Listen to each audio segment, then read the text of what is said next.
Steve, episode 21. It's been a while. A lot has happened. We have a new NHL Stanley Cup champion. Congratulations, Tampa Bay Lightning, our former captain, Ryan McDonough. Steve, what do you want to go over today on the Broadway block? Lots happened, man. No Quinn. We covered Gorton when that happened. JD. Now jury's taking over. So offseason moves expected. I feel like down the middle, fourth line, things that we talked about to sort of wrap the season up. Newest news, Adam Fox, well-deserved, wins the Norris and is the first Norris winner since Bobby Orr to win it in his second season. Crazy. What do you think we do off-season wise? Well, I think there's a lot of routes we could go.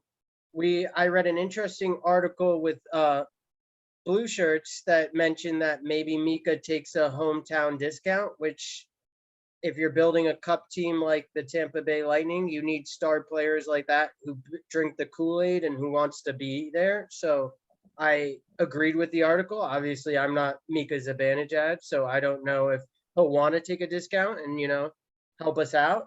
I think we definitely need another defenseman, a big kind of bruiser guy to get in there, and we'll see where the chips fall. Maybe not an Eichel. I've heard other names mentioned to Chuck. I don't know if we could ever pry him away.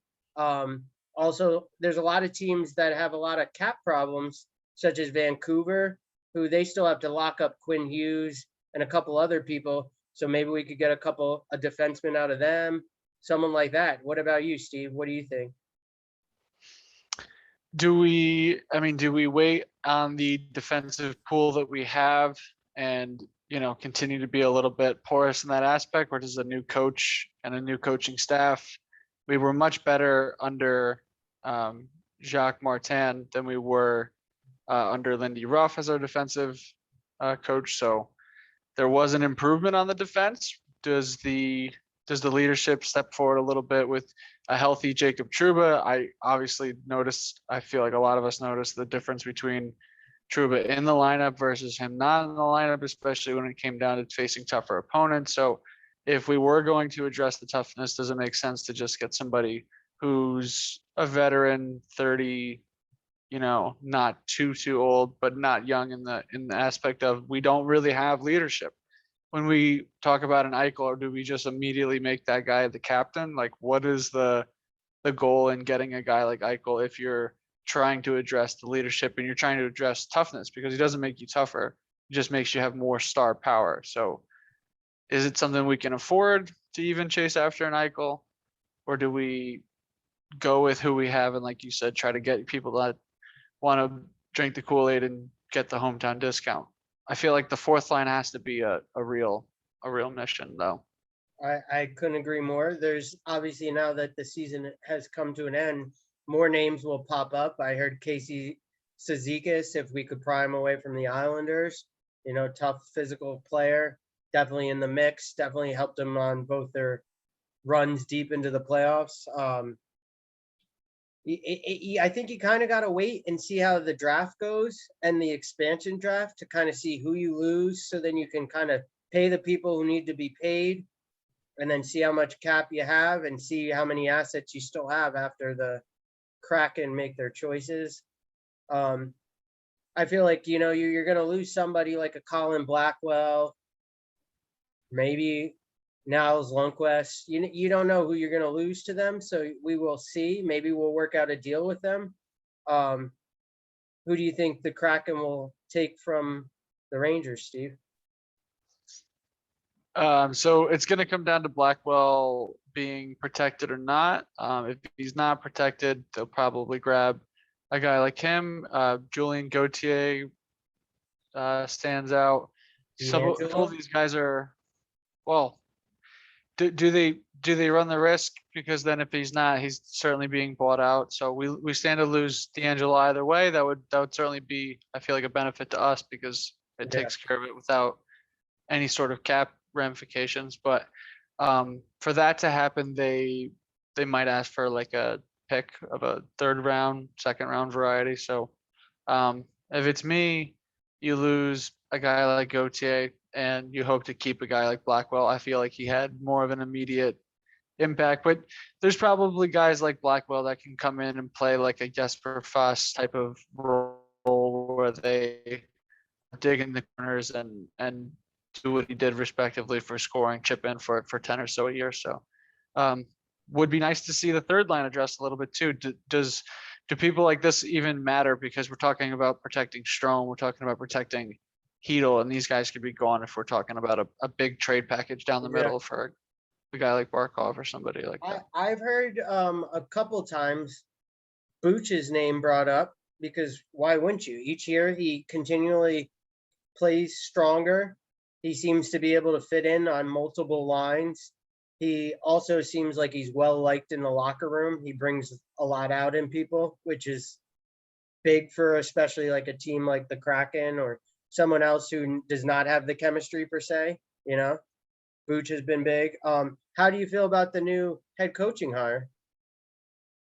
So he comes from, a winning background. We're gonna get his longtime running mate in Kelly. So familiarity there. Gallant is a guy that went to the IHF Worlds and the finals for the for the U18s and the gold medals in the early 2000s. Won with most recently the Vancouver or the Vegas Golden Knights and led them to a final in their first year. So he kind of feels to me a little bit like an Alain Vigneault that's going to come in with some veteran coaching experience and maybe get us somewhere quickly, and we'll see what happens from there. He does have a history though of sort of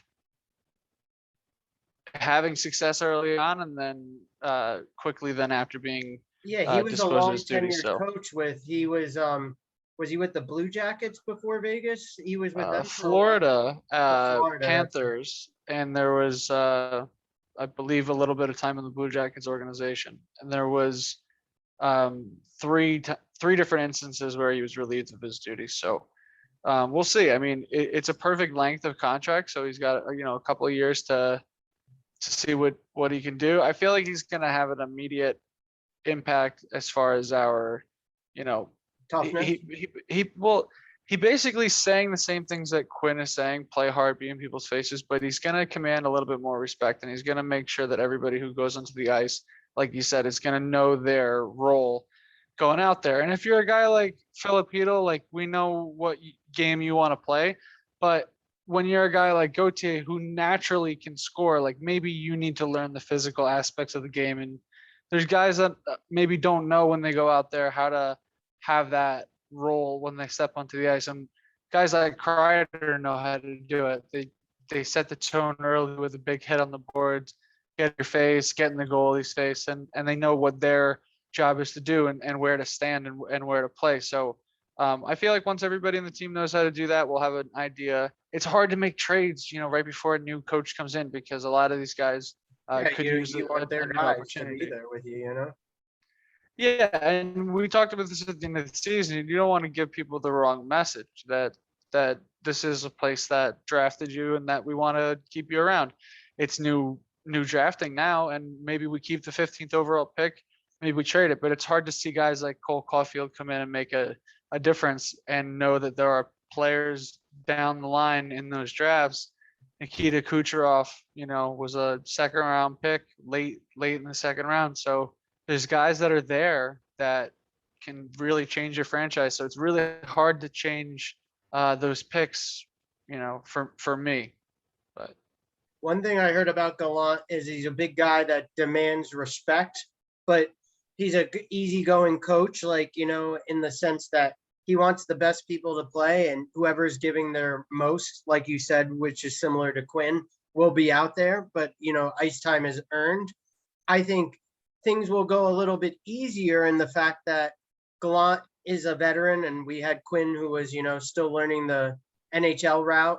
So, it's kind of hard to always be sympathetic for the player when you're Quinn, when you're still a rookie head coach demanding respect that you haven't earned yet. So, I think you mentioned it. There was a 36-year-old player on the team, and I think me and you had figured out that it was Zuccarello that had gone into Quinn's office the first year and didn't like how things were going down. And Quinn mentioned that I know 36-year-old will talk to me like that. That's a star player who at the time was producing points, getting an assist, doing everything he was asked of. So, he probably was rubbed wrong by management, Zuccarello. So, he went directly to talk to his coach, and whatever happened, Quinn didn't like it. Maybe Gallant will be more understanding of a veteran player coming into a mix of a new coach and a new management, So I could see it being a good thing for us. And I think everybody's going to show up for him. His press conference, I don't know if you heard, he's like, everybody's going to play hard every night. Everything, we're going to give it all. I was drinking the Kool-Aid. I was into it. I thought he wasn't my first coaching pick, but after the chips kind of fell, some of the other teams were eliminated out of the playoffs. They weren't giving up their coaches. I really like the Carolina guy. I think he's done a good job down there with that team, and so we will see what Gallant will bring to Broadway. Yeah, and don't get me wrong, man. I feel like we still are in good shape. It's just this is a crucial point. I feel like we can really screw this up. So, what are your thoughts about the 15th overall draft pick? Where do you stand as far as disposable? I'm with you on the 15th. It's not like we're in the 20s. Like 15. There's still good caliber people out there, and this draft, like there's no number one defined superstar pick. Like there's a couple guys' names being mentioned and everything, but I think if the right deal came along, I would keep the 15th pick open. But if nothing comes to it, I think you keep it, draft it, put them in the pipeline.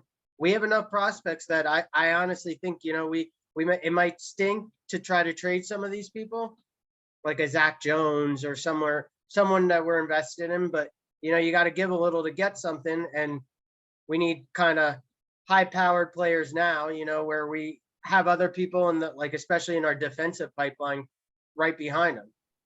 Schneider, we got a lot of people there. So maybe we give up a couple of these defensive prospects in the 15th pick, and we get someone back who can get people a little worried when he's on the ice, that he's back there and he's going to bring, just like we love when Trouba comes up to the blue line and starts shooting, and then that opens up more avenues for passing and shots getting put back on net and redirects.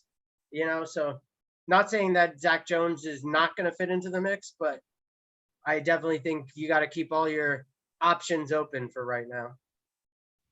Well, it definitely comes into question a little bit when you got a guy in Fox that plays about the same role. You're a little bit more excited about a guy like Jones when you don't have a guy in Fox already in the fold doing a similar game. Winning Norris trophies, like right, and doing it with finesse, and I feel like we're starting to garner a little bit more of the attention towards the end of the year. But what about if Tony doesn't, do what he did and miss the whole season? Like, he was going to play that power play role respectively. So he was last year. He was. So does any of this dramatic season for Fox and the records that he set, and being the first one to win for the Rangers since Brian Leach, and when you're in the conversation of guys like Bobby Orr, Brian Leach, and playing a similar style of game, these guys are gonna get paid, and you're framing a team now. It has to be around a guy like Fox. Now you already have big contracts in line with guys like Trouba and Panarin, and now Zibanejad maybe needing a new contract. So who do you make a captain in this sense? I know we were talking about it briefly before we broke for the show. Who gets a captain logo on their jersey? Well, you could make the case for Fox. Obviously, he's stepped up. Winning the Norris Trophy definitely proves. And then everywhere they put him on the ice, he makes stuff happen. It doesn't matter his defensive play, his offensive play. But is he ready for the role of being the captain of a original six franchise? I don't know yet. Maybe they'll see it in training camp. I keep getting a little upset that he never gets mentioned. I really like Chris Kreider. Maybe there's something we don't know that why he hasn't been given that role, but I see him on the side talking to people, pulling Kako aside, so you could make the case for Chris Kreider. The other thing is, I don't think you would want to give Mika or Panarin the captain role because I feel like it would almost be like a disrespectful to the other person, So I understand why they haven't given it to them. Obviously, both of them, they put up points minus Mika's slow start this season. He comes in. So like I said, my vote would be for Chris Kreider, but management seems to feel otherwise about him. You see him doing the charity work. He's out there. Anytime you see him on the Blue Shirt show before about like helping these autistic kids and stuff, he gives them their phone number and they can call him. So he obviously is a good guy. He's hockey mindset. He wanted to be in New York, so he took a big contract with us. So, you could make the case for Kreider. He's been through 3 or 4 regimes now. So he's been in deep in playoffs runs. The thing about Panarin and Zibanejad, they've been far in the playoffs, but no, we don't have a Stanley Cup winner. That's also another thing. I also think you kind of got to get a couple people maybe that have won a cup to be like, this is what you got to do to get here, So I understand why we have no captain, but I think this will be the year we will name somebody. I'm gonna go with Chris Kreider if we name anybody. And how about a guy like McDonough winning 2 in a row and making that trade look a little bit more sour, but I still feel like it really hurts, but it had to be done at the time. McDonough outplayed Hedman in the series. I was gonna say, I sent you the text this morning. He totally everybody's always worried about Hedman and his offensive play and this, that, and the other. McDonough was there screening the goalie, block after block. All I'd hear is, as a Rangers fan, it was killing me. McDonough with another big block, and I'd be like, oh. Do you think it was reminiscent because he looked and here's the thing, when you take any guy, and this happened when Gabrick went to the Kings, and it happened when any great goes to an organization that's built properly, he didn't have to be the guy, and he's playing phenomenal, or played phenomenal rather. I called it in the semifinals that they would win in 5 games because they're undermatched, and the Islanders gave them quite the scare. That was not I'm a little upset with the NHL because here's the thing: the Montreal Canadiens would have never, if they had played the Tampa Bay Lightning the first round, like if it was a normal year, they would have been out. It would have never. So as a fan of hockey, I felt a little like, all right, well, we already know Tampa Bay is going to win, and they did what we all thought they did, and it kind of stunk. Obviously, NHL loves the storyline of the Canadiens taking on the new big mighty dog, but it just, and we even talked about Price too. He didn't show anything that he was that elite of a goaltender. I think Hank played a better 2014 finals than Carey Price just did, because every night he let in every goal. He was playing good, but was he playing great? I think Igor is better than him. I'll say it right now. Well, I mean, Carey is in a lot of ways. He just lost a final in 5 games and has won a gold medal and not reached the cup quite yet in his career. But I would say that Carey Price has a little bit more time left, and he's surprisingly young, and I think he made enough saves for that team to get there. They were a well-rounded team, but they were 16th for a reason. They didn't belong against the Bolts, and it wasn't a knock to them. It reminded me of our run a lot because I didn't think we were the best team in the league at that time. I knew we were good enough to be in the conversation, but it only goes to show, finishing a point above them in the standings this season, that all you need to do is make it to the dance, and you can win a couple of games against some teams that you're familiar with, and then now there's 7 teams that you're going against, and now there's 3 teams, and you're 5 wins away from a real shot at it. And when they won one game, and I called 5 for a reason, because I knew that they would be competitive enough in one of the games. And the one game was a blow up, but the other games were close and they were keeping them honest. And I felt bad for them in a way, because it felt the same way coming out to a strong start, not getting Not the getting the score wins. sheet. Yeah, Yeah, exactly. and hitting posts and getting opportunities, and it felt a lot like there was a couple games when we were facing the Kings when Hagelin came streaking down the ice. He split through defenders. He gets shots on goal. Quick makes phenomenal saves. It comes back the other way, and it's a goal. And it just the deflating moments, and I could see it. And they were playing battered and injured, and I'm sure the reports will come out of players playing with broken jaws and this, that, and the other, because they were battered and bruised, and they made a good effort for themselves.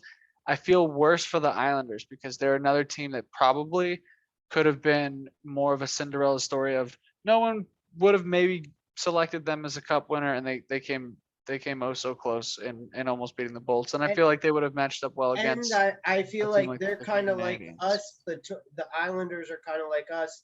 Like they weren't supposed to be there. They were clicking well. No one ruled them in. But I think the Islanders' time is you're gonna see that a couple of those free agents are gonna leave, like Cizikas or someone else.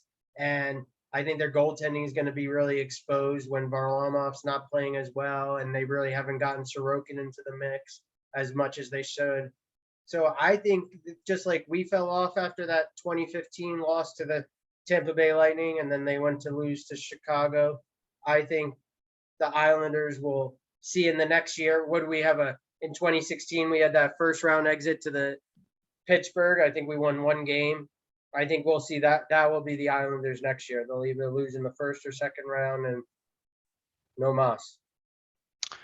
I mean, they could stay relevant, I feel like, for another couple seasons, but it does remind me a little bit of our run, where conference finals, semis, finals, and maybe just die off a little bit, because maybe you're a piece away, but it's hard to chase that piece where they're not quite yet an organization built on, like, quality franchise altering draft picks. They have a couple great late round steals that are playing well for them, but they're lacking that star power. And I mean, imagine the Islanders made the Final Four the last 2 seasons in a row. Were chasing a guy like Panarin in the offseason and had a contract on the books to do it. So they had a plan as far as financially offing someone else to make room for a guy like Panarin, who has played at an over a point per game pace, a 1.3 points per game pace for 2 straight seasons in a row. So imagine the Islanders, a team making the Final Four with a guy like that 2 seasons in a row. I mean, he's already now 2 years into his 7-year Do deal. you think he And regrets going to the Rangers over the Islanders after I don't know last if he regrets going to the Rangers, because again, I feel like our better years are ahead of us. But I feel like it's scarier to think about a team like the Islanders that obviously they're getting the best out of their coach playing defensively. That's why I feel like they would have matched up so well against the Canadiens, because they made so many of their goals off of those neutral zone mistakes and being hard on the puck. But the Islanders, I feel like, are just way too sound defensively to make those same mistakes. So Yep. we'll see as far as additions to the team, captaincy, and draft picks. But as far as drafting, I'd like to see us keep onto that pick, and maybe for trades. The idea of Eichel excites me, but 4 firsts. not. I don't think anybody with a blown out knee is worth 4 firsts. Well, listen, it is the unfortunate nature that the owner is cracking down on the make the playoffs part. So it's sometimes the best trades are the trades you don't make, but I would be horrified to see us make that deal that maybe going the other way, Heedle becomes the guy that we think he could. And, maybe a guy like Strome isn't necessarily shown us his best, because he's still our age respectively, and in the prime of his career, backing up his best season ever with a better season. So, it would be, potential trade wise, them plus another prospect plus a first round pick, that could be an expensive cost. So I have question marks. Well, I think we'll leave it there today. We went over a lot. We're due for what day's the draft, Steve? That's a good question, man. It's going to be coming up on a day that I won't be Yeah, able end to of watch. July, I'm pretty sure. We've been having such a busy schedule, working later, but the draft is something I would love to talk about after it happens and Yeah.